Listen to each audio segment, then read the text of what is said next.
good would he be today with this crop of fighters that we have now? He's an all-time great. Him and Benny Leonard are considered the two greatest lightweights of all time. Some people say some people say Leonard, but Benny Leonard. But they were both trained by Ray Arcel, so that tells you all you need to know right there. Yeah, Ray Arcel, one of the top coaches that ever existed. Yeah, the greatest trainer ever. Yeah, better than Eddie Futch, you think? Yeah. Oh, come on, please. Yeah. The great. Emmanuel Steward Emmanuel Steward told me on a phone call one night we were talking, and I said, "What do you think of Ray Arcel? Do you think he's the greatest trainer of all time?" He says, "On this phone call, I'm going to admit to you that he is. In public, I might not." In other words, say that he is. So that's all you need to know. Okay. How often did you talk to Emmanuel Steward back in the day? Because that was always a guy that I wanted to meet myself, but he probably once a week. Yeah. Well, apart from that, do you have any other memories that stick out about your conversations with Emmanuel Steward? Not really. I helped him formulate the strategy that when Lennox Lewis fought David Tua. Okay. So he would just call you up and talk about just strategy or boxing? Everything, a little bit of everything. Rumors, gossip, sparring partners he needed from me, opponents. Rick, they offered me this guy. You know about this guy? I go, yeah, he's got a good jab. He's got bad footwork. Whatever. I give him all the skinny on the guy. Okay. What was Emmanuel like? As a person? He was a fun guy. You want to know a funny Emmanuel Steward story, but sad? Picked me up at the airport, maybe 1993, 1994. I don't remember exactly what year. Could have been 95. I don't remember. And he was telling me about his barbecue joint in Detroit. Yep. And you got to go, best barbecue ever. I'm going to take you to lunch there. Picks me up at the airport in his maroon Rolls Royce. We go to the barbecue joint. We pull up. There's nobody there. There's an orange sign in the door. The state sales tax seized the fucking joint that morning. But this was before cell phones were popular. He didn't know. Yeah. So there you go. Yeah, because he's a guy that I love Emmanuel Steward and Kronk and just everything that they represented in boxing. So it's cool. A lot of legacy there. Yeah, I didn't. To be honest with you, Rick, all these years talking to you, I never knew that you talked to Emmanuel like that. Oh yeah. Yeah. Mm-hmm. How'd you meet him? Like, where'd you meet him? You just met him through fighters, or?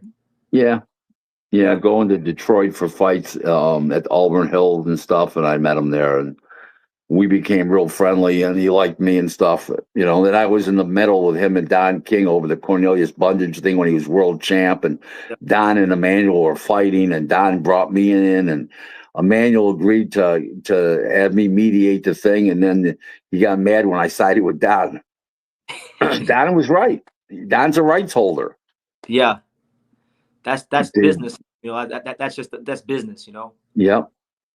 Yeah. Mm-hmm. PG Sports wants to know from you, Rick. What do you think is the dream matchup that could happen in boxing today? For you, what's your dream matchup in boxing amongst the current crop? Me and Lou Dibella. Are you plus money or minus money? I'd definitely be a favorite. What do I think? A great fight that I'd like to see. I would like to see, the guy's name. I would like to see an Oscar Collazo with that the kid from the Philippines, that IBF 105-pound champ. Pedro Taduran? Yep. Really? Because every time I bring it up, it seems like I never really heard you talk that fight up before. No, I think it would be a great fight. But but who somebody's got to put the money up for it. Correct. Yeah. I mean, I want to see that fight too.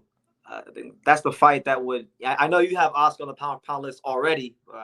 I would say it's a bit premature, but for me, if he wins, Ring Magazine has him on the pound for pound list. Yeah, but Ring Magazine, they're full of shit these days. They're not the Ring Magazine of old. Hey, I mean, you're judging saying they're full of shit. He's a great fighter.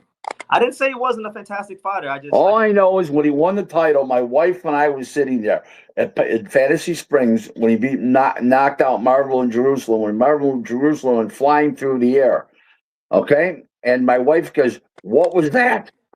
He would fly right past us midair. Yeah, come on.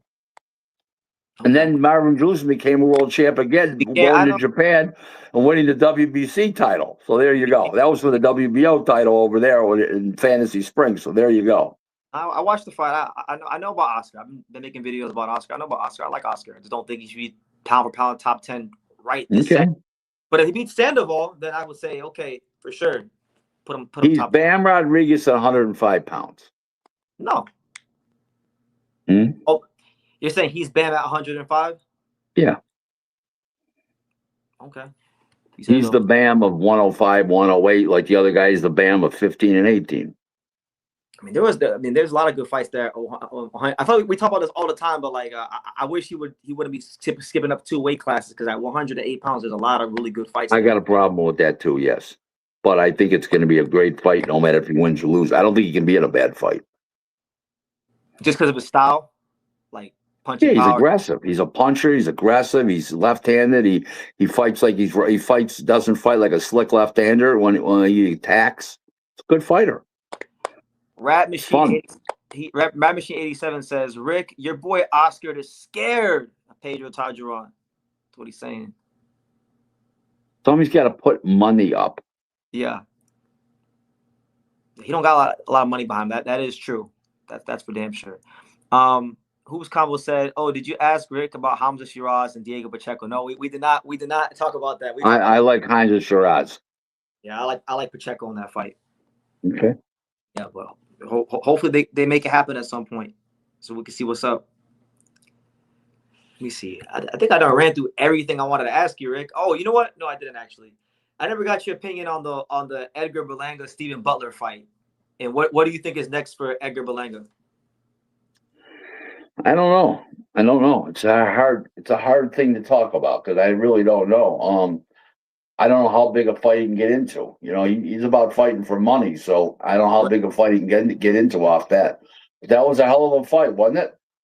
Yeah, I enjoyed it. I thought it was a really fun fight. You know, he does have a nice jab and some good athleticism when he uses it. He just doesn't have the highest ring IQ. And no, he's got a very low ring IQ. Shots. He doesn't throw body shots ever. The guy's got really low ring IQ, and to me, is Raul Carriel's got a real low ring IQ. Okay, so we talk a lot about the top 5 like highest ring IQs in boxing at the top level. Who do you think has the top 5 lowest ring IQs at the top level of boxing, at the contender and championship level? Yeah, probably Berlanga, probably Carriel's got a low ring IQ. There's a bunch of them. One guy you named in a recent phone call we had was you said Brian Norman Jr. His ring IQ is not up to par. Oh, we're talking about a low ring IQ. But I'll tell you something. If you fought Raul Carrel, that's a great fight, because they both got bad ring IQs, which equals no defense. Yeah, but Brian Norman Jr. has at least has a somewhat of another gear. He can get. Yeah. He's got a big puncher, but he's got a low ring IQ. I hear you. Mother Prince wants to know from you, Rick, if Lamar Roach Jr. versus Gary Russell Jr. happened, is it a good comeback fight, and who do you think will win that fight?